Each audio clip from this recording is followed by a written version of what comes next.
So yesterday we began to look into I think yesterday the last emphasis that was made in the teaching was centered on the dance of Herodias' daughter. How that this dance is not just uh, an ordinary dance. There was something attached to it. If you study that verse, which I believe you're going to read now so that you get what I'm saying, you will discover that before they do the dance, before she came on to dance, they already knew what the dance will lead to. Let's read some verses. Let's read from verse 6.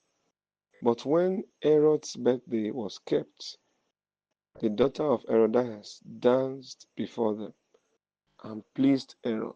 You see that when his birthday was kept there means while the birthday was going on, while it was being prolonged. The king's birthday is not just something you can do in 2 hours and everybody will start going home. It's going to be a long party. So while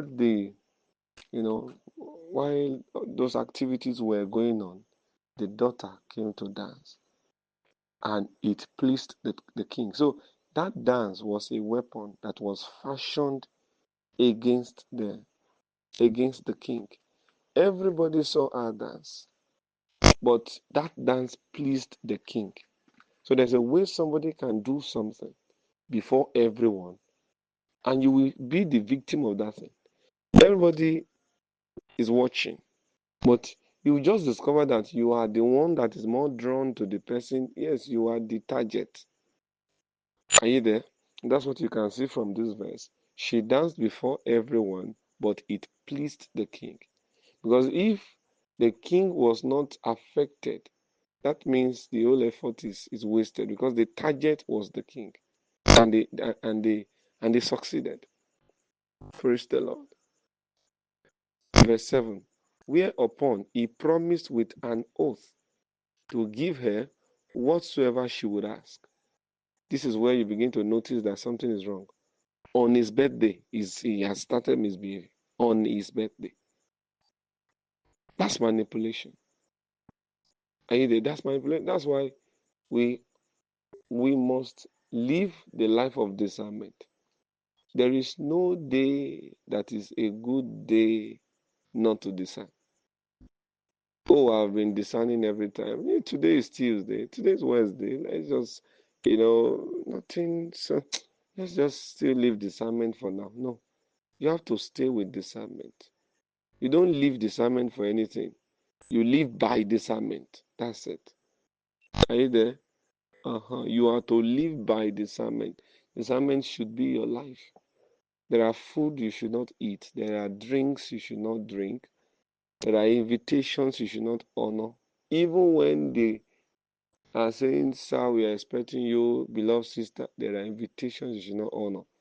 Certain people got defiled because they honor some invitations. Certain people sinned against God because they responded to some calls. Are we together? So there are invitations that must not be honored. There are places you must not go to. There are things you must not feed your eyes with. There are things you must not listen to, and many other things like that. Are we together? When the king, everybody watched, they were watching, but it pleased the king, meaning the weapon, because that dance was a weapon, fashioned specially against the king. And they hit their target, because at the end, the king was pleased, and then the king now made a promise with an oath. If the promise was not with an oath, well, we can say that there was nothing special about the dance. The fact that the king now added an oath to it, that's where the problem is. That oath that was attached to the promise already shows that there is manipulation somewhere. So not every dance is harmless, but I'm coming there. Let me still continue. Let's read verse 8 now. And she, being before instructed of her mother, said, give me here, not later, here, before the people. Because the plan was to disgrace John the Baptist. Since John the Baptist has chosen to speak the truth, let us disgrace the man of truth openly, so that men will stay away from the truth. You see, this thing is a gospel. It's a demonic gospel that they were preaching through that manipulative dance. So the gospel, the content of this gospel is, let us discourage people from speaking the truth. That's why the girl said, bring me here. You see that? Here means before the people. So you know what they are trying to do? Just in case, if there's anybody around that has been inspired by John's behavior, he spoke the truth. This man, nobody was bold enough to tell the king, to tell the tetrarch that he was wrong. Of course, I believe other people knew what he did, what the tetrarch did was wrong. There were people that knew that what Herod did was wrong, but they were not bold enough to face him and tell him the truth. But John was bold enough to tell him the truth. So that action of John the Baptist must have inspired a lot of people. Oh, me too. Henceforth, if Prophet John the Baptist, John will have many names that time. People will call him many names. If John the Baptist could be bold enough to tell the king, the tetrarch, the truth, me too from today. People will just begin to make decisions in their mind without even vocalizing it. Some of you know what I'm talking about. You know that the actions of people can influence your behavior, they can influence your decision. Are we together? Personally, I believe there are some things you must have seen that I do. There will be some things I'm doing that must have influenced you. Are you there? In certain ways. Are you there? That's what I'm saying. That decision of John to tell the tetrarch, to tell Herod the truth, and not hide the truth, and not even, be afraid of whatever the consequence may be, that decision has influenced a lot of people. So a lot of people now wants to speak the truth. Are you there? So this dance, Jesus, this dance is to preach another gospel. So that those people who have made the resolution, who have made the decision to always speak the truth, they will now have to change that decision. So this dance is to destroy that legacy that John has laid by speaking the truth. That was why the lady said, bring me here. That statement is something we need to study. Bring me here. It's a different thing if you say, okay, sir, please, sir, maybe she now goes to the king she now goes to Herod and then she spoke to his ears, sir, please, when everybody has gone, please, when everybody leaves, let's cut the head of John the Baptist. That's a different thing. People will not know. They will just hear the next day that John has died. Probably they cut off his head. But the girl said, bring me here. Are you there? Let me read this verse again. I want you to get this emphasis. You understand? And she, being before instructed of her mother, said, you see that? It will mean that before she came to do the dance, she had a meeting with her mother. So she has been instructed by her mother even before she danced.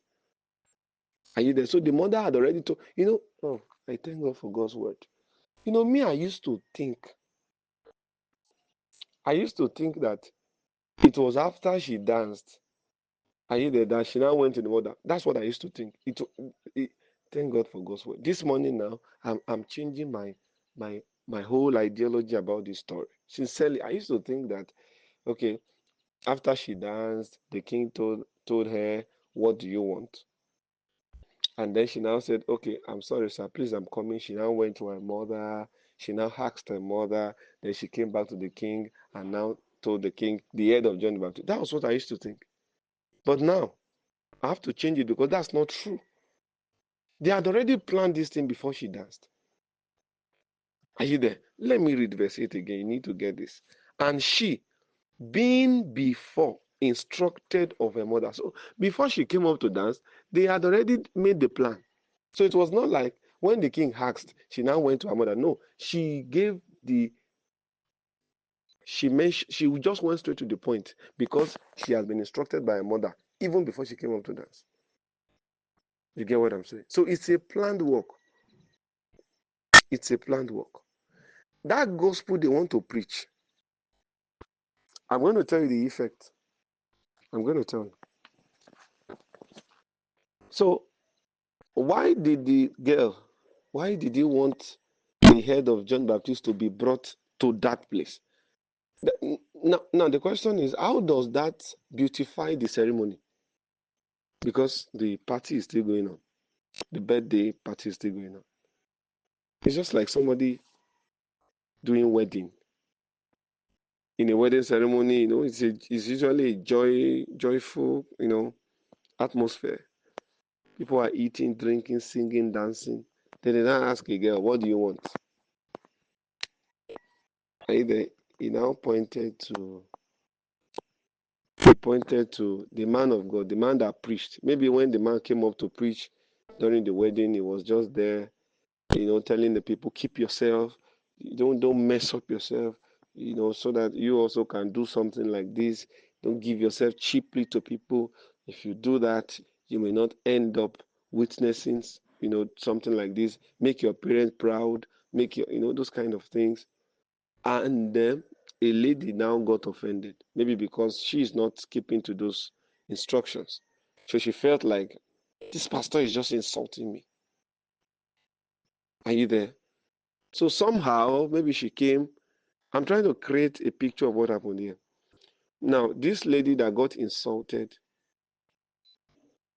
by the message because she felt the preacher is attacking her. Don't forget, I'm trying to create another picture. I'll still come back here. I just want you to understand what I'm saying by all means. You understand? So let's assume we are in a wedding ceremony. Are you there? Let me even put myself in the picture because I know it's something I can do. And I came to preach. And as usual, the word of the Lord began to hit the people. Some people felt I was insulting them. Some people got, instructed. Some saw what I was saying as an instruction. Some saw it as God saving them because maybe they were about to start doing the wrong thing and hearing that they had to make another decision. While another set of people in that same wedding hall felt that I was insulting them, I was exposing them, like I'm mocking them because that is their own life. That's the way they live. And I'm now coming up to say, keep yourself. So they are not happy about that. Are you there? Maybe, and then maybe while I was preaching, I also talk about those people who dress carelessly, expose their nakedness, and I condemned it openly. Wedding ceremony now, a lot of people will be there. So when I now finished, one of the girls or one of the ladies who dressed carelessly, exposed her body, now came up to the pulpit. Everybody will be watching. And then she began to dance.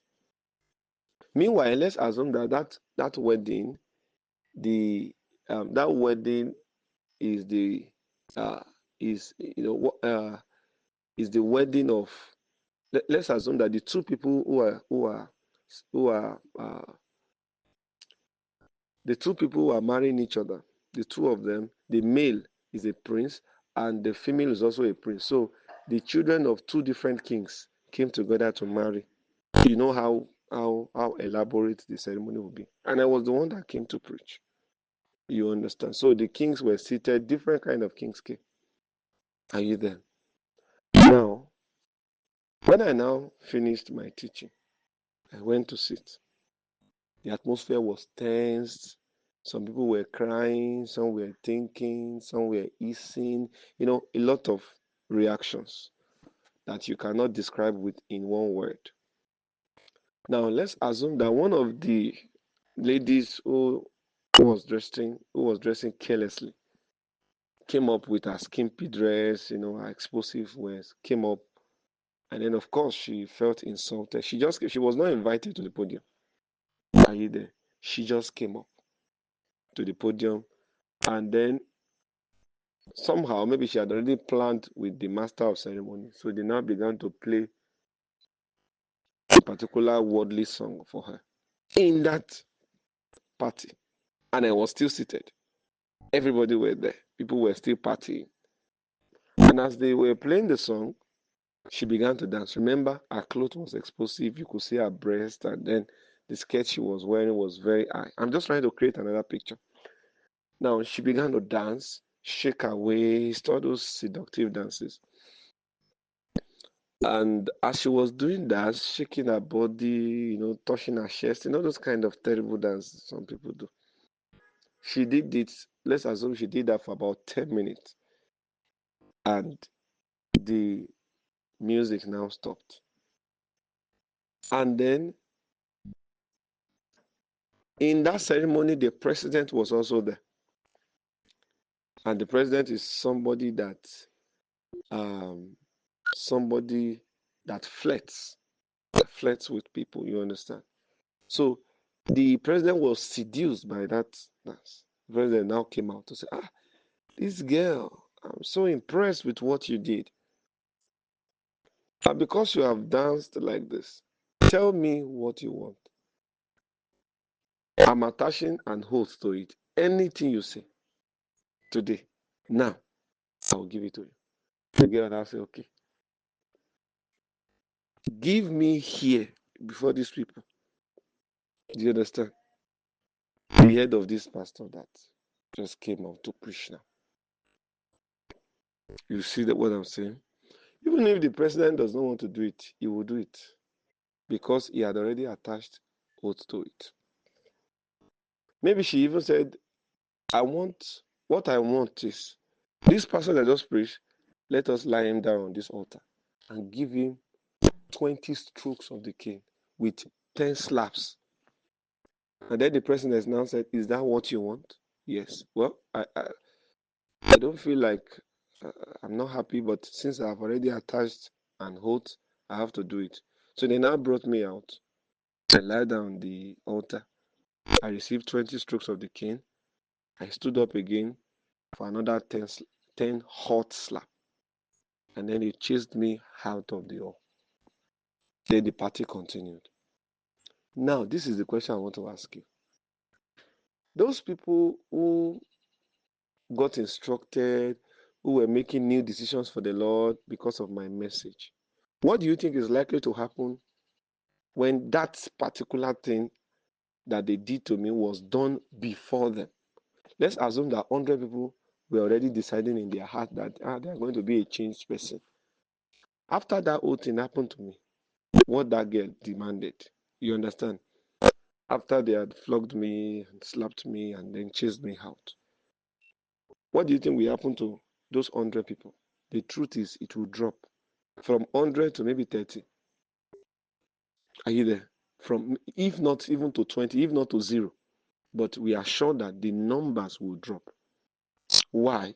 Because somehow that thing they have seen will become an open door for the devil to come to their heart and preach another message. You see the person that just talked now, because of what they say, you are trying to make decisions. You see the end of everything. So if this thing can happen to him, that means he is lying to you. You get the picture. This was exactly what the devil wants to achieve in this Tetrarch's birthday party. That was why the girl said, are you there? Now I'm done. I'm back to the Bible now. That was why the girl said, bring me here the head of John the Baptist. So that everyone that has listened to John, they heard John, speaking the truth to Herod openly, a ruler for that matter. Somebody that, of course, was not a king, but in that territory he was like a king. So those people who have been challenged by John's righteous behavior will now be discouraged because nobody will want his or her head to be cut off.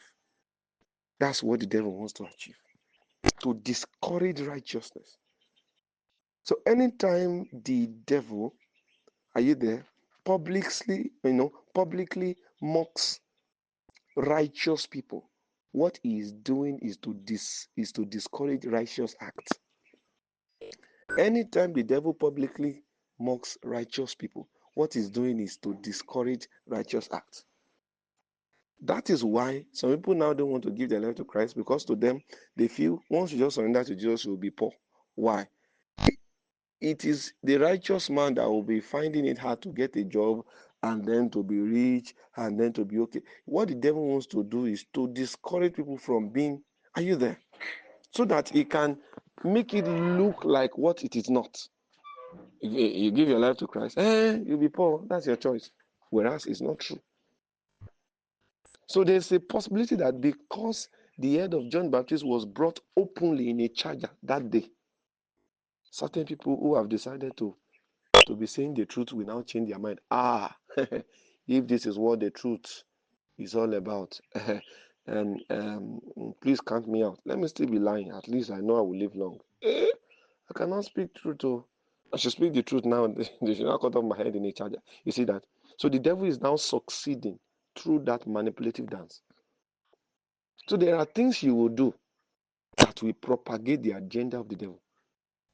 Anytime you engage in manipulation, anytime you engage in manipulation, you are endorsing the devil's message. You are preaching the devil's message. You are making the devil's agenda to prosper among the people. The young girl said, "Bring me here." The same people that saw this man telling the king the truth, and they were encouraged. I want them to also see the hand of John, so that they will know that truth is bad. Can you see? Can you see the message the devil is preaching through the girl? Oh, Jesus, help us, help us.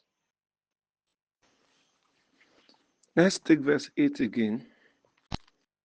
And she, being before instructed of her mother, said, "Give me here John the Baptist's head in a charger." You see that? Before the people. That's actually the devil's gospel. Let's kill this man of truth openly before the people, so that everyone that is planning to speak the truth, they will know that they are just they just want to waste their life. That's the devil's gospel. Anything you hear that makes you feel like you are not secured in righteousness is the devil's gospel. Anything you hear or see that makes you feel that being a child of God is not enough is the devil's gospel. Anything you see or hear that makes you feel that, it's not just about God, it's not just about doing the will of God. There are other things you can also do that may not necessarily be the will of God. Is the devil's gospel. Anything you hear that makes you feel like it doesn't always has to be God. It doesn't always have to be the will of God. Your will also should be respected. Those statements looks very harmless, but they are dangerous. It's the devil's gospel. Anything you hear, see, or read, that makes you comfortable. Anything at all that make you comfortable in your mistakes, that makes you feel so relaxed that you don't even see any reason to to be better for the sake of the for that's not making you see any reason to work on yourself or be better. It's the devil's gospel. Anything you see or hear that discourages your decision for the Lord is the devil's gospel. And that's exactly what this young girl is doing. So that means there's nobody the devil cannot use to preach his gospel. This girl was young, a young girl. But the devil used her mother. This whole thing started with the mother. I hope you understand. I hope you know.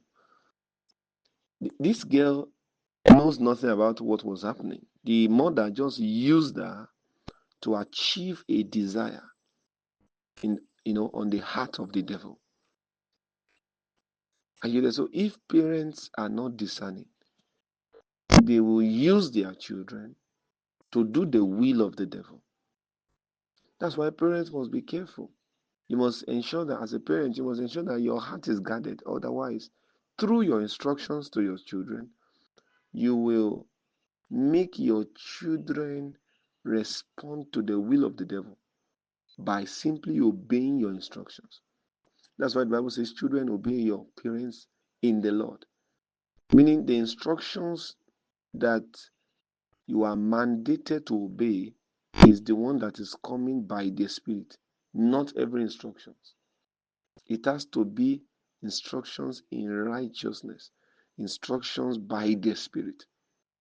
Because if their heart is not guarded, they will give you an instruction that obeying it for you actually equals to you advertising the devil's agenda or propagating the devil's will. Do you get what I'm saying? So the issue was with the mother. And you know, it was the mother that left her husband to come and marry Herod, which was wrong. And John spoke about it. This thing is wrong. Since that day, she kept it in her heart. She was bitter against John the Baptist. The husband arrested John, but that was not enough. The wife wanted him to be totally eradicated. She wanted him to be killed. Are you there? The husband had already arrested John. John had been arrested by the husband, but the wife was not satisfied. She was not satisfied. So night and day she was thinking, how can I? Because it's not easy to just go there and go and kill him in the prison. It's going to raise a lot of issues. She was thinking. You see, when a person is desperate, there is no evil they will not be willing to do just to achieve their plans. Are we together? I know she must have been thinking, how can I do this? This John must die. Because to the wife, the existence of John the Baptist is like a threat. Maybe she feels that as long as John is alive, you know, our days in the palace is numbered, because the marriage may end and then she may have to now, because I don't think she can go back to her former husband because she left the man. So going back to her former husband is almost impossible. She had to stay alone, and then that shame, she doesn't want to bear it. So she preferred to kill John so that she can keep her place in the palace. Can you see how desperate a person can be?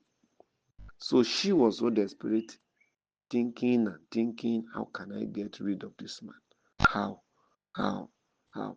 Maybe she had even tried to persuade her husband, but the man is saying, let's just leave this man. Let's leave him. Let's leave him. And the woman is still not satisfied. Are you there? Until finally the opportunity came. The husband's birthday. She now used her daughter as a tool. Are you there? To make real the wickedness in her heart. There are some instructions you have to check before you obey. I remember some years ago, I traveled to Lagos. And then, some people have this habit when they are fighting with a particular person and you go to visit them. After they welcome you and they give you food and you relax a bit, the next thing is they will now begin to point. That woman there, I don't talk to her. That person there, we are fighting. That person, they will begin to point people to you, and then they will now tell you, because I'm fighting with them, I don't expect you to also play with them. Don't greet them. Don't play with their children. Are you there? They will now. I know some of them must have had that experience. So I traveled to Lagos, and this same thing happened. It was a I went to visit my sister. At that time, they had not built their own house. They were still living in a rented apartment. And that building has about one, two, three, four, five, maybe the building has about 11 apartments. 11 or 9. Because I think we have 4 on the left, 4 on the right. Then there's one at the back. So it's either 9 or 11. So my sister and my sister and her family, they are staying in the first apartment. You understand? The first apartment on the right. When you enter into that place, the first apartment on the right, that's where they are staying. So, and there are other families, the whole place is occupied. There's no vacancy. So she now began to tell me, this person, I don't talk to her. I don't do this to her. So don't even play with their children. Just stay away. You're just coming. You have to obey my instructions. I was just smiling. And then she was getting angry. Because that smile to her, she already knows what it means. Because to her, that means, are you saying what I'm saying does not count? So you want to go and play with the people I'm fighting with? I was just smiling. And I did not obey that instruction, obviously. I played with them. Of course, not, excessive, you understand, but I greeted those people. Good morning, ma. How are you doing? And I play with their children. My friend, how are you? They are little children. And then at a point, my sister could not hold it again. She got angry. She spoke to me in a very harsh way. But I still continue. I still continue doing what I was doing because um, she cannot, through her desire, make me disobey God. You understand? That was exactly what was happening in this place. So people can use you. Are you there? People can use you to carry out, are you there, the agenda they have in their heart. Yes. You see, bitterness is looking for victims. Bitterness is looking for expression. You see, the bitterness in a person's heart, are you there, can be expressed through your action if you yield to the person's instruction. Do you get what I'm saying? The bitterness in a person's heart can be expressed through your life or your action if you yield to the person's instruction. Because a person that is bitter against a particular person will not want you to relate nicely with that person. And as long as you are yielding to that instruction, that bitterness in the person's heart is now finding expression through your own action. So the woman hated John with passion. She doesn't want to see John, looking for every means to kill him, eradicate him, just get rid of him. Finally, the birthday of the king, the birthday of Herod came. I don't believe I don't know what she told her daughter, because I believe that the daughter would want to also ask, why the head of John? Are we going to hit it or what? Because that's useless. Imagine a birthday party and somebody is coming with the head of a human being in a charger. How does that make the party more interesting? How does that make, because for me, everything is looking like a ritual. That's the way I see it. Everything is looking like a ritual because that does not add anything to the ceremony. It only frightens the people. So they want to scare people. They want to stop people from speaking the truth. So everyone that has decided to speak the truth because they saw John the Baptist will now be afraid to continue in that decision. Why? They don't want their head also to be cut off. So through that, they want to scare the people, discourage them from doing righteousness, and encourage righteousness in them, and encourage unrighteousness in the land. Are we together? So I don't know, but I believe that the woman must have orient the girl. Obviously, the girl will ask, Mommy, why are we? Why should I ask for the head of John the Baptist? So the woman must have told her some things. Um, don't you want to be a princess? Of course, Mom, I want to be a princess. Okay. Don't you want to be called by the name of a patriarch? Of course, I want. Okay. Don't you like this mansion we are living? Of course. Okay. Don't you love the fact that your father is a ruler? Of course, I'm happy about that. Okay. Are you not happy that all your needs are met? There's nothing you ask that we don't give you? I'm happy about that. Okay. When you walk on the street, the way people honor you, they greet you, they show you regard, they give you gifts, are you not happy with that? Of course, I'm happy. Now, the fact that I'm here, I'm also ruling, I'm leading some people, I'm a leader, people respect me. Are you not happy about that? Of course, Mom, I'm so excited that people give you, a lot of regard. Okay. If you want all these things to continue, this man called John the Baptist must die because he is doing everything to chase me, your mother, out of this place. And then the girl said, What? That prophet? Yes. That was why your father arrested him. But the way I'm looking at your father, I've tried talking to him. He's not yielding. The way I'm looking at him, he's not yielding. He's not yielding. I've tried talking to him to kill him, but it's like your father does not want to kill him. He doesn't want to kill him. So we have to act fast.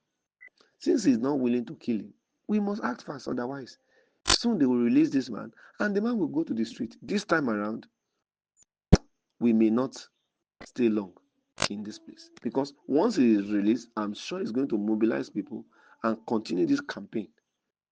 And guess what? Once we leave this place, people will stone us to death because it's a taboo. The woman knows what she did was wrong because that thing is not, even according to custom, according to their tradition, is not right. So, my daughter, you have to cooperate with me. There is a way. See, I know your father very well. Are you there? This is how you will do your dance. This is the kind of clothes you will wear. I know what your father loves. You know the same. You know this thing happened in the book of Genesis. Are you there with Rebecca? Right? Ha! Your Rebecca called Jacob. Don't worry. I know what your father loves. I'll cook it for you. Esau went to the forest to get the real thing. Rebecca got one of the animals in the garden and dressed it, gave it to her son to go and take what does not belong to him. That was exactly similar to what was happening here. So, my daughter, I know what your father loves. I know what his eyes cannot resist. Don't worry. You just cooperate with me. Do everything I want you to do. See, listen. When we are done, your father, I know he cannot resist. He will ask you, what do you? He will make promise and he will put oath there. Because I know what he cannot resist. So the moment he had oath to it and he says, what do you want? Don't waste time. Just tell him the head of John the Baptist in a charger. He will not want to say no. Because if he says no, he will look like a liar before the people seated. That day is his birthday, it's the day of his birthday. He will want to show that he has power. So anything you say, he will do it. So now the girl may now respond, okay, mommy, what kind of clothes do I wear? How do I even dance? What kind of dance? Daddy has seen a lot of, don't worry, I will teach you everything. I know what he cannot resist. Don't worry. Tomorrow, I'll go and get some clothes for you. I'll get that clothes for you. The particular style you will sew, the part of your body that everything I will, don't worry. You just relax. I will do everything. So don't forget the deal, the head of John the Baptist. That's the only thing. If we must remain in this house. Are you saying that? Are you saying that? So the mother must have gotten the clothes. Are you there? And they must have also taught her some things. This is how to move. This is how to shake your body. This is how to move. Are you there? This is the clothes you will wear. These are the steps. So several trainings, several rehearsals. People can rehearse evil so that they can perfect evil. Most of the evils we see that are done in such a way that is so perfect, those things are rehearsed. Even evil men, they train, they undergo several training to perfect their evils. Many rehearsals, they did a lot of rehearsals, practicing, practicing. No, don't go that way.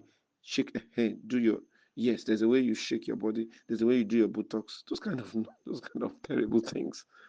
They rehearsed, practiced before that day now came. And before the day, before that birthday, the girl had already mastered every move. Every move she has mastered. The eye contact. Some of this I'm saying, you know. The eye contact, the body movement, the everything. She had perfected it. She had perfected it. And by the time she came to the king and did that thing she has rehearsed, the king could not resist. What do you want? I put a note on this. The head of John the Baptist. Even when the king doesn't want to do it, he had no choice because he had already fallen into the trap. The Lord will help us. The Lord will help us. The Lord will help us. Jesus.